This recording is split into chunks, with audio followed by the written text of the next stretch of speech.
네, 안녕하세요. 이응TV입니다. 네, 오늘 신라젠을 한번 분석해 볼게요. 신라젠하고, 네, 이어서, HLB하고, 네, 젠백스 다시 한번, 네, 분석해 보겠습니다. 분석하기 전에 제가 코스모학을 아까 상한가 얘기를 했는데, 제가 전에 얘기를 했죠. 주식을 샀을 때 다시 한번 설명을 드리는데, 가만히 있는 것보다 빠지는 게 좋다고 했잖아요. 빠지는 게 차라리. 쭉쭉 빠지는 게 좋습니다. 가만히 있는 것보다. 쭉쭉 빠져야 반등이 바로 나와요. 가만히 있는 거 옆으로 기는 것보다는 차라리 빠지는 게 낫습니다. 제가 재매수를, 추가 매수를 안 해가지고 많이 먹지는 못했는데, 아, 가만히, 거래 없이 가만히 있는 것보다 거래량이 좀 살아있으면서 계속 빠져주는 게 좋아요. 그럼 반등이 빠른 시일 내에 나오거든요. 그렇지 않고 거래량 죽으면서 잘 안 빠지고 있는 거는 반등이 잘 안 나옵니다. 그런데 제가 이제 이렇게 빠지는 게 좋다고 하는 종목은 제가 얘기하는 안심 종목에 한해서 얘기하는 겁니다. 안심 종목. 기타 급등주를 얘기하는 게 아니에요. 일반 종목, 뭐 고평가되고, 네, 그런 종목 있죠? 네, 그런 종목을 얘기하는 게 아니고 제가 얘기하는 안심 종목에 대해서만 얘기하는 겁니다. 그런 종목은 회사에 탈이 없는 한도 내에서 아무 이상 없는 한도 내에서는 빠져주는 게 좋아요. 차라리 가만히 있는 것보다. 그러면 추가 매수하면 바로 또 급등이 나옵니다. 그러면 수익 실현이 바로 되거든요. 근데 가만히 있으면 수익이 잘 안 나기 때문에 차라리 더 짜증이 납니다. 그런 거는. 그래서 그런 차원에서 제가 빠져주는 게 더 좋다 얘기를 한 것입니다. 네. 신라젠을 한번 알아보겠습니다. 먼저. 네, 신라젠 차트를 보면은, 몇 번 분석을 했는데, 이게 주봉이거든요. 주봉인데, 최저점 10,000원대에서, 네, 15만원 찍고, 지금, 여러 번 이제 등락이 왔다 갔다 하다가, 다시 지금 현재, 예, 최저점에 와 있어요. 최저점에 와 있는데, 신라젠 뿐만 아니라, 이런 바이오 제약주는 대부분 이런 흐름이 대부분입니다. 이런 흐름이 대부분이에요. 그렇기 때문에 이 상승 초기에 들어가야 됩니다. 이 상승 초기에. 항상 주식이라는 거는 하락 때 벌써 역배열이잖아요. 벌써 이 차트가 역배열이기 때문에 역배열에 들어가면 안 되고 항상 정배열 때 들어가야 됩니다. 차트가 정배열일 때, 이렇게 정배열 상승 추세일 때, 이때 눌림목 때 들어가야 되는 거예요. 들어가더라도 급등 들어가더라도 이럴 때 들어가야 되는 겁니다. 네. 이럴 때 들어가야지, 이 차트가 정배열로 되어 있잖아요. 이럴 때 들어가야 수익이 나고 좀 기다리면서 수익이 나는 거지. 일단 고점 찍고, 빠질 때 역배열로 들어가면 계속 빠집니다. 주식이. 주식은 한번 내려가면은, 얘기했죠? 가는 쪽으로 계속 가려고 하는 성질이 있기 때문에 계속 내려가요. 올라갈 때는 올라가려고 하고 계속 성질이 있고. 그리고 더군다나 낙제가 떠가지고, 여기서 점 하한가로 5만원대에 점 하한가로 내려갔죠? 네. 제약바이오주의 흐름이 대부분 이래요. 일반 종목도 정배열 있을 때, 이 차트가 정배열로 섰을 때, 그때 들어가는 게 좋습니다. 그리고 지금은, 최저가, 지금, 상장될 때 최저가 지금 10,000원대에 와 있기 때문에, 여기서는 더 이상, 하락을 안 하고 지금 상당히 견조하게 지금 흐르고 있죠? 12,000원, 3,000원대에서. 그런데 이 신라젠이 회사 가치로 따지면은 지금도 이제 고평가는 돼 있어요. 고평가는 돼 있기 때문에 어떻게 흐름이 나올지는 가늠하기가 상당히 어렵습니다. 그렇기 때문에 네, 우리 같은 사람들도 잘 안 들어가거든요. 네, 잘 알 수가 없기 때문에 판단하기가 힘듭니다. 이 재무제표를 보면은 현재 이 자본 있잖아요. 자본 잠식은 되지 않고 있기 때문에 뭐 금방 상장 폐지되고 뭐 이러지는 않을 것 같아요. 근데 연간으로 보면은 계속 지금 적자가 5년째 나고 있잖아요. 원래 코스닥은 4년 연속 적자가 나면은 관리 종목이 되고 5년이면 상장 폐지가 되는데 제약바이오주는 조금 연기를 해준다고 합니다. 제약바이오주에서 특히 신약 개발에 기여하는 뭐 그런 뭐 있잖아요. 회사. 그런 건 조금 약간 연기를 해주는 모양이에요. 네. 그래서 지금 아직도 관리 종목이 안 되고 이렇게 있는 모양인데 그래도 이게 회사가 안 좋기 때문에 지금 10,000원대에서도 맥을 못 추겠는 겁니다. 그렇게 보면 돼요. 이게 만약에 예를 들어서 회사가 좋고 지금 저평가 상태에서 이 정도 빠졌으면은 기본적으로 3만 원, 4만 원, 5만 원대까지는 치고 올라가야 됩니다. 15만 원짜리이기 때문에. 저번에 신약 개발 승인이 떨어지지 않아가지고 악재가 떠서 급락을 했잖아요. 5만 원대에서. 네, 급락을 했는데 만약에 호재가 떠야 됩니다. 신라제는 호재가 떠야 돼요. 뭐 신약 개발 승인을 재신청을 한다든가 예를 들어서 뭐 그런 식으로 또 신청을 한다고 뜨면 또 기대감이라는 게 있잖아요. 또 승인이 날 수도 있고 그렇기 때문에 그런 공시가 호재가 뜨면은 네, 상승을 할 수 있는데 그런 게 없기 때문에 지금 그 상승을 못 하고 있습니다. 물론 2만 원대까지는 갔었는데 이거는 하락한 거에 대한 반등이지 다른 건 없습니다. 너무 많이 하락한 거에 대한 반등이 좀 나온 겁니다. 그럼 다시 또 내려와 가지고 12,000원, 3,000원대에 돼 있는데 워낙 이제 물량이 많고 무겁기 때문에 세력도 올리지를 못해요. 신라젠 같은 경우는 세력도 올리지를 못하기 때문에 접근을 안 합니다. 절대. 예를 들어서 이제 신약 승인 신청을 다시 한다든가 이런 공시가 뜬다든가 승인 날 확률이 높다 좋은 호재가 뜨면은 이제 개미들이 몰려들잖아요. 몰려들면은 세력들이 또 그걸 이용해 가지고 같이 또 올려가지고 또 털고 나오는 그런 방법을 쓰니까 세력들은 다시 올라갈 수 있지만 그런 공시가 이제 호재가 뜨기 전에는 올라가기가 힘들다 이렇게 보시면 됩니다. 이런 제약 바이오주는 네, 도안이은 뭐기 때문에 어지간하면 접근을 안 하는 게 좋아요. 네, 손실을 보면 또 크게 보잖아요. 개미들이 손절을 잘 안 하기 때문에. 네, 물론 이익을 보면 크게 이익을 보는데 상승할 때, 네, 상승할 때 그때 얘기지. 하락할 때는 의미가 없습니다. 네, 올라갈 때 얘기예요. 올라갈 때 네, 올라타면은 네, 그때 이제 좀 기다리면 크게 먹을 수도 있지만 하락할 때는 벌써 주식이 처지기 시작하면 끝난 겁니다. 그렇기 때문에 이런 주식은 철저하게 손절을 해야 된다겠죠. 네, 손절을 해서 대응을 해야 됩니다.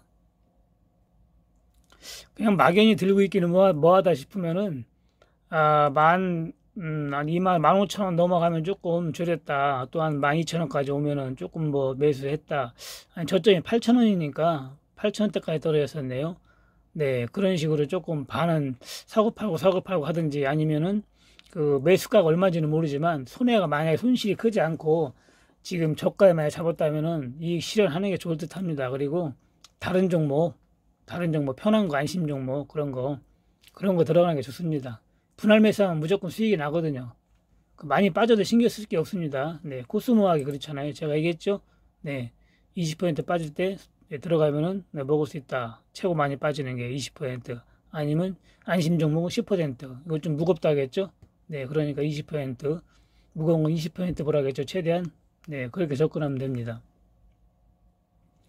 네, 신라제는 네, 그런 호재가 뜨지 않는 한 상승하기가 좀 어렵다 보면 되겠네요. 네, 외국인들 논으로 팔잖아요. 저번에 사다가 조금 올라가니까 또 파네요. 네, 짧게 끊어지는 겁니다. 짧게. 끊어지면서, 네, 회사에 대해서 잘 아는 사람, 회사 내용에 대해서 잘 아는 사람이면 몰라도, 그렇지 않으면은 참 판단하기가 힘들어요, 사실. 그런 호재가 떠야지 올라가지. 회사의 대표의 친근이라든가 거기 임원진들의 임원진을 잘 알고 있다든가 해가지고 정보를 들을 수 있으면 모를까. 그렇지 않으면은 일반 개미들은 접근하기가 쉽지가 않다고 봅니다. 지금 대형주잖아요. 신라젠이 대형주. 코타게는 아주 대형주입니다. 이 정도면 대형주이기 때문에 개미의 힘으로도 못 올리고 세력의 힘으로도 못 올립니다. 네, 올라가려면은 호재가 떠야 됩니다. 신라젠은. 네. 네, 다음에는 HLB. 네, HLB를 분석해 보겠습니다. HLB는 제가 10만 원 깨지면 일단 손절했다가 8만 원대까지 빠진다고 했는데 오늘 9만 원 초반까지 내려왔었네요. 네, 아주 많이 내려왔었네요. 9만 원 초반까지. 9만 원 초반까지 내려왔다가 지금 97,000원대 있는데 네, 자꾸 이렇게 오르락 내리락 하면서 빠진다겠죠. 제가 조금 올라가는 척 하다가 빠지고 네, 이런 식으로 희망을 줬다 빼고 이런 식으로 되는 겁니다. 주식이 계속 빠지진 않아요. 계속 계속 빠지면 뭐 그냥 놀래가지고 다 팔죠. 네, 올라가는 척 하다 빠지고 올라가는 척 하다 빠지고 이런 식으로 빠집니다. 이렇게 빠지다가 오늘날 급락이 온 다음에 올라갈 수 있는 그런 올라갈 수가 있을 거야. 아마 급락이 온 다음에 마지막에 한번 크게 놀래키거든요. 대부분 그런 식으로. 만약에 HLB가 앞으로 진짜 유망이 있고, 네, 그 회사에서 또 신약 개발에 그 승인 난 신약 개발에 큰 호재가 있다면은 또 올라갈 수가 있겠습니다. 그렇지만은 일단 한번 크게 상승한 거기 때문에 모든 게 반영이 됐다겠죠. 제가 전에 반영이 됐기 때문에 쉽게 올라가지는 않을 듯 싶어요. 쉽게. 그래도 아직까지는 다른 종목에 비해서는 좀 견조하다고 보면 됩니다. 이 정도면 견조한 거예요. 2만 원짜리가 20만 원까지 올라갔는데 지금 10만 원 좀 밑에 있죠. 네, 이제 반도 막 이제 정도밖에 안 빠졌는데 이 정도면 견조하다고 보면 됩니다. 신라젠 보세요. 15만 원짜리가 4만 원대에서도 4, 5만 원대에서도 조그만 원가로 그냥 만 원까지 그냥 내려가잖아요. 더 이제 악재가 뜨지 않는 이상은 8만 원까지는 봐야 됩니다. 8만 원까지. HLB. 근데 재무제표는 저번에 몇 번 봤으니까 재무제표 백날 봐야 뭐 이 제약바이오는 의미가 없어요. 재무가 좋은 게 별로 없습니다. 대부분 그 상승 기대감, 신약 개발 기대감으로 올라간 거기 때문에 그 가치로 올라간 거라 재무하고는 아무 상관이 없어요. 예, 보나마나 엉망입니다. 재무제표는. 지분율도 상당히 작잖아요. 진양곤 대표가 9.9%, 9.23% 들고 있는데 지분율이 상당히 적습니다.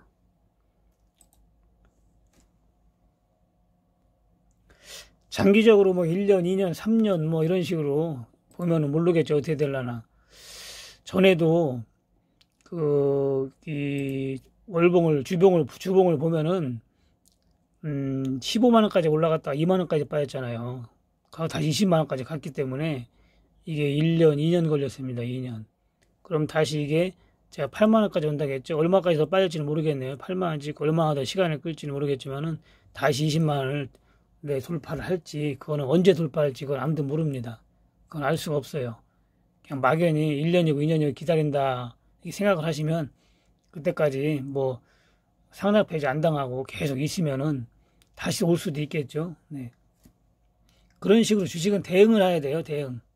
손절을 하고 지켜보라겠죠. 제가 15만 원 할 때부터 손절을 해놓고 지켜봤으면 손실 안 보고 네, 더 싸게 미련이 있다면 더 싸게 살 수가 있겠죠. 주식은 빠질 때는 일단 자기 손실 한 본전 정도 왔다 싶을 때는 손절을 얼른 하고 지켜봐야 됩니다. 올라가더라도 흥분하지 말고 지켜보다 보면은 또 내려오거든요. 이게 그런 식으로 지켜보다가 어느 정도 많이 빠졌다 싶을 때 그때 소액 분할로 들어가야 됩니다. 왕창 사버리면 안 돼요. 분할로. 항상 분할로 매수해야 됩니다. 주식은. 어떤 종목이든지 마찬가지예요. 더군다나 이런 급등 종목은 더 그런 식으로 접근을 해야 됩니다. 네, 다음에 젠백스. 네, 젠백스를 한번 보겠습니다. 젠백스는 제가 저번에 금요일 날인가? 네, 그때 한번 금요일 날인가 토요일 날인가 분석을 했는데 일봉을 보면은 네, 조정을 줄 때 들어가라겠죠? 네, 아침에 월요일 날 추격 매수 하지 말고 조정 줄 때, 네, 젠백스를 꼭 매수하고 싶은 사람은 조정을 줄 때 들어가라겠습니다. 조정을.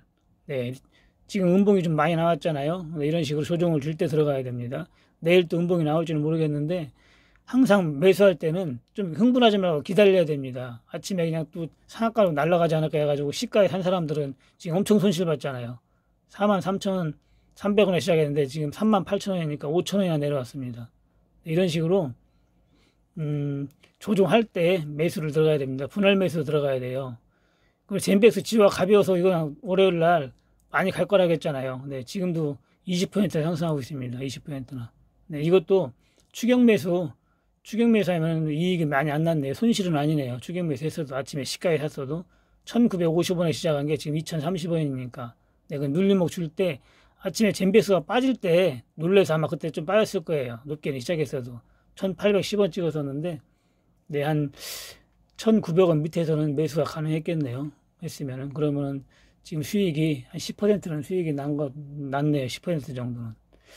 하여튼 급등 종목은 상당히 조심을 해야 됩니다. 급등 종목은. 손실 보면은, 빠지면 손실이 크기 때문에, 네, 손절도 바로바로 해야 되고, 간이 커야 돼요. 간이 작은 사람은 절대 들어갈 수도 없고 하지도 못합니다. 만약에 들어가면 또 금방 팔아요. 또 놀래가지고 손해보고 이익 보고 파는 게 아니고 손해보고 팝니다. 그리고 또 이익을 보더라도 조금 보면은 팔아야 돼요. 네, 하도 힘들기 때문에 들고 있지를 못합니다. 제 젠비엑스 지오, 네. 그리고 젠비엑스는 네, 조정할 때 들어가라겠죠? 조정할 때, 네. 분할 매수로 들어가야 됩니다. 항상. 재무제표는 저번에 봤기 때문에, 네, 안 봐도 되겠죠? 재무제표. 네, 젠비엑스가, 재무제표가, 네. 제약바이오는 다 똑같네요. 네, 상당히 안 좋아요. 계속 적자를 보고 있잖아요. 네. 그래도 뭐 자본금이 워낙 작으니까, 회사는 자본금이 작을수록 좋습니다. 자본금은 작을수록 좋아요. 자본 총계는 많을수록 좋고, 자본금은 작을수록 좋습니다. 예를 들어 자본금이 10억인데, 자본 총계가 만약에 예를 들어 100억이다. 그럼 이 회사는 10배를 키운 거예요, 회사를. 근데 자본금이 100억인데, 자본 총계도 100억이다. 그럼 이 회사는 하나도 성장을 못 한 겁니다. 안 좋은 겁니다. 자본금이 작을수록 좋은 거예요. 자본 총계에 비해서. 그리고 자본금이 변동이 없어야 좋다겠죠? 자본금 변동이. 이 자본금 변동이 있으면 이게 많이 늘어나면 회사가 안 좋은 겁니다. 회사가 안 좋은 거예요. 유상증자 같은 거 많이 한다는 얘기입니다. 유상증자 같은 거, 전환사채 같은 걸 많이 발행한다는 거예요. 그러니까 안 좋은 겁니다. 네, 이상으로 신라젠하고, 네, HLB, 젠비엑스, 네, 다시 한번 짚어봤습니다. 네, 이음TV였습니다. 구독과 좋아요, 알림벨 눌러주시고, 네, 마치겠습니다. 고맙습니다.